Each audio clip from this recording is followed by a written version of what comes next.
नमस्कार मैत्रिणींनो, रंजना किचनमध्ये तुमचं अगदी मनापासून स्वागत आहे. आज आपल्याला बनवायचे आहे सुक्या वाकटीपासून रस्सा, कालवण, अगदी झणझणीत, चमचमीत, बघताच तोंडाला पाणी सुटेल. ही आहे सुकी वाकट. वाकटी आहेत त्या कापून घेतलेल्या आहेत आणि डोकं काढून टाकलेलं आहे. आता त्याचा काय करायचं आहे, व्हिडिओ संपूर्ण पहा. अगदी तुम्ही पाहताच व्हिडिओ करायला घ्याल इतकी मस्त झणझणीत रेसिपी होते. आता वाकटीची तुकडे आहेत, त्याच्यावरती आपल्याला पीठ घालायचं आहे. बाजरीचं घाला किंवा ज्वारीचं घाला आणि छान चोळून चोळून आपल्याला धुवून घ्यायचं आहे. मैत्रिणींनो, पिठाने धुतल्यानंतर आपल्या भाजीला किंवा कालवणाला अजिबात वास वशाट येत नाही, कारण आपण स्वच्छ पाण्याने खळबळून धुवायचे आहेत, पीठ चोळून चोळून लावून. असं चोळून धुतल्याने अजिबात वास येत नाही वाकटीचा. आता हे थोडा वेळ लावून ठेवायचं आहे आणि खळखळून पाण्याने 2-3 धुवायचं आहे. आता आपण हे पहा, पाणी घालून घेऊ थोडंसं आणि ठेवून देऊ. पिठामध्ये घोळवल्यावरती अजिबात वास येत नाही.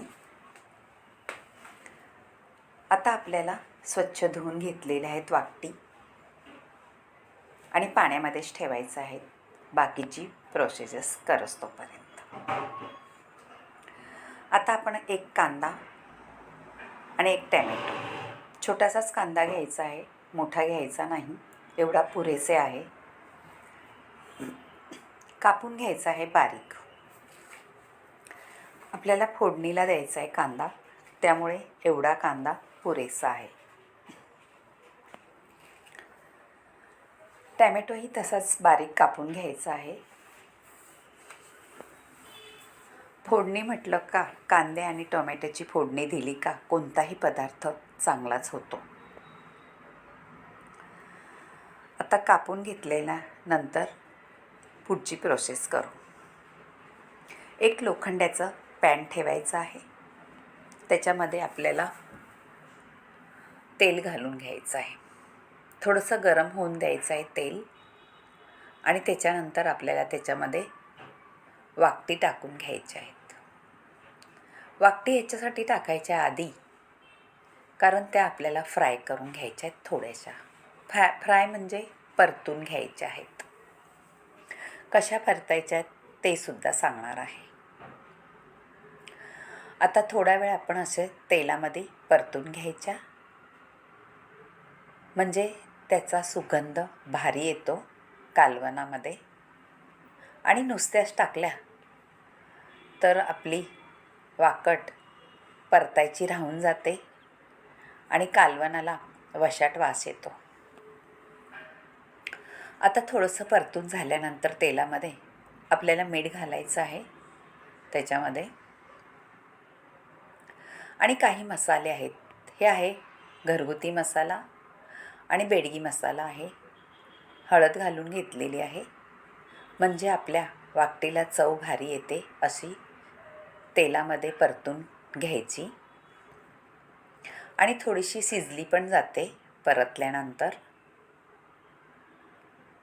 लोखंडाच्या पॅनमध्ये कोणतेही पदार्थ केला तर तो चांगलाच असतो, कारण आपल्याला लोखंडाच्यापासून छान असं लोह मिळतं. मैत्रिणींनो, नेहमी तुम्ही काहीतरी लोखंडाच्या पॅनमध्ये करतच जा. आता ते बाजूला ठेवून आपल्याला थोडंसं परतून घ्यायचं आहे. आणि मी कढई ठेवत आहे दुसरी. त्याच्यामध्ये पण आपल्याला थोडं तेल घालून घ्यायचं आहे आणि गरम करून घ्यायचं आहे तेल. गरम झाल्यानंतर आपल्याला फोडणी करून घ्यायची आहे. मोहरी आणि जिरं घालून.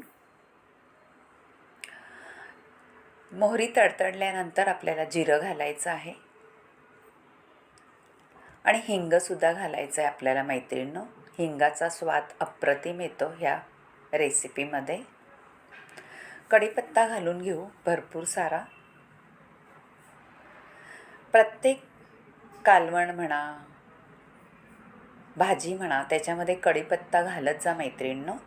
कारण आपल्याला केसांसाठी कढीपत्ता अगदी उत्तम असतो. आता आपण कांदा आणि टॅमॅटो घालून घेतले आहे परतायला. परतून झाल्यानंतर त्याच्यामध्ये काही आपल्याला मसाले ॲड करायचे आहेत. थोडंसं मऊ व्हायला पाहिजे कांदा आणि टॅमॅटो. आता हा घातलेला आहे गरम मसाला, घरगुती मसाला, लाल तिखट आहे, मालवणी मसालाही घातलेला आहे आणि आगरी मसालासुद्धा घातलेला आहे आणि हळद आहे. थोडंसं चवीनुसार मीठ घालायचं आहे आपल्या मसाल्याच्या अंदाजानुसार. मैत्रिणींनो, आगरी मसाला किंवा मटण मसाला असं तुम्ही घालून नक्की ही कालवण करून पहा. तुम्ही 2 चपात्या किंवा 2 भाकरी नक्कीच जास्त खाल. आता हे वाटण आहे. वाटण कसलं आहे ते तुम्हाला डिस्क्रिप्शनमध्ये लिहून पाठवणार आहे. ते नक्की वाचा आणि वाटण तयार करा. वाटणामध्ये मी घातलेलं आहे खोबरं सुकं अर्धी वाटी, बडीशेप 1 चमचा, धणे 1 चमचा, जिरं 1 चमचा आणि जिरं बडीशेप हे सगळं भाजून खोबरंसुद्धा भाजून घेतलेलं आहे आणि लसूण आलं हे सगळ्याचं वाटण केलेलं आहे. मैत्रिणींनो, कांदासुद्धा भाजून घातलेले आहेत. 1 मोठा कांदा होता तो सुद्धा भाजून घातलेला आहे.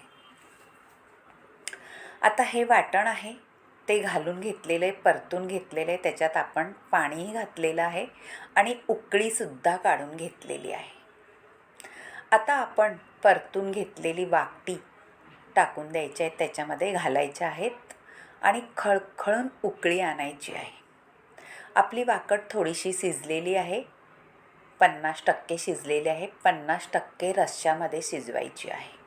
वरून कोथिंबीर घालायची आहे आणि आपला रस्सा आता तयार झालेला आहे.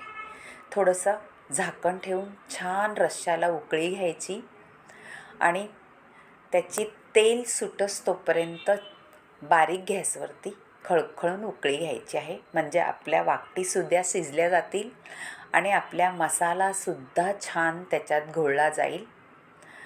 हे पहा, तेल बाजूनी थोडंसं सुटलेलं आहे. आपल्याला अजूनही थोडा वेळ ठेवायचं आहे. वाकटी शिजल्या नसणार आहेत कारण त्या सुक्या आहेत, त्यामुळे पटकन शिजल्या जात नाही. फक्त तेल सुटलेलं आहे. पहा, आपल्या मसाल्याला छान रस्सा होणार आहे. माझ्या तर तोंडाला आत्ताच पाणी सुटलेलं आहे. आणि हे सिक्रेट आहे चिंच. चिंच भिजत घातली ठेवली होती थोडीशी आणि त्याचा कोळ घालून घ्यायचा आहे. पहा त्याच्यामध्ये.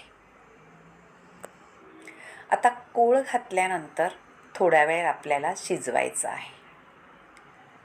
आपली वाकटी तर शिजल्याच आहेत आता, पण कोळ घातल्यानंतर परत थोडं उकळी घ्यायची आहे आणि नंतर झाकण ठेवायचं नाही. चिंचेचा कोळ घातल्यानंतर असंच आपल्याला उकळी घ्यायची आहे. पहा किती सुंदर आणि चटकदार आपलं कालवण झालेलं आहे. कशाही सोबत खाऊ शकता. भाकरीसोबत खा चुरून किंवा चपातीसोबत खा आणि भातावर तर अप्रतिम असं हे वाकटीचं कालवण लागतं आहे. आता थोडं तुम्हाला तोडून दाखवते. हे पहा, लगेच तुटलं तर समजायची आपली वाकट शिजलेली आहे. पहा मैत्रिणी, तुम्हाला असं कालवण आवडलं तर नक्की करून पहा आणि रंजना किचनला लाईक करा, शेअर करा, कमेंट करायला विसरू नका आणि सबस्क्राईब करा. अगदी डोळ्यात बसल्यासारखं कालवण झालेलं आहे. तोंडाला पाणी सुटण्याजोगं छानच झालेलं आहे. बाय मैत्रिणो, भेटूया आता अशाच नवनवीन रेसिपीमध्ये. तोपर्यंत वाकटीचा रस्सा छान भुरकून खा आणि मस्त मला एक लाईक करा, कमेंट करा, सबस्क्राईब करा. Bye bye. भेटूया पुढच्या